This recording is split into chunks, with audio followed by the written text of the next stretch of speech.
Colin floor mounted. So may error siya na ano, ED error code. So ang nilalabas niyan sa error code ay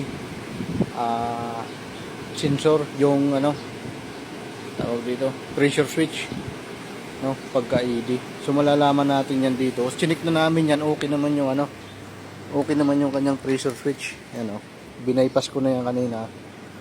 Okay naman yung pressure switch niya, ayaw pa rin gumana yung compressor.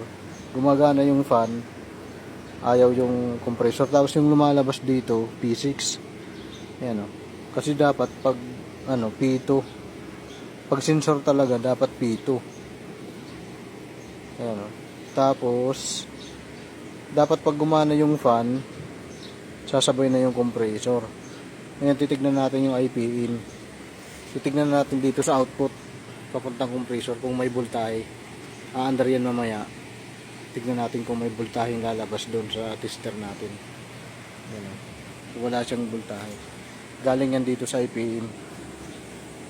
Ito yung nakikita kong problema kasi okay na tong mga ano eh. Binaypas na natin tong mga sensor nya. So ganun pa rin, ED pa rin. May karga din yan, ayan o. Kinargahan natin yan. Si ED o, ED. So walang problema yung mga pressure switch nya eh. Doon tayo magre-relay mamaya sa IPN. Ano? Umandar yung ano, umandar na yung fan. Dapat may voltahe lalabas yan dito. So wala siyang voltahe. Yan o. Dapat sasabay yung compressor niya eh. Wala talaga. Zero voltage talaga o. Ilipat mo nga kuya yung isa. Yung isa lang. Madali yan. Sige. Lipat mo dyan.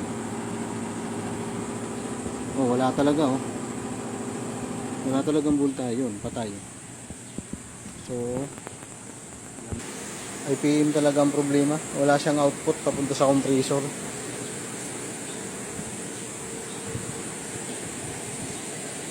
Lumabas na naman si ED oh. ED tsaka P6 kasi. P6 sa loob. Sa ano, outdoor.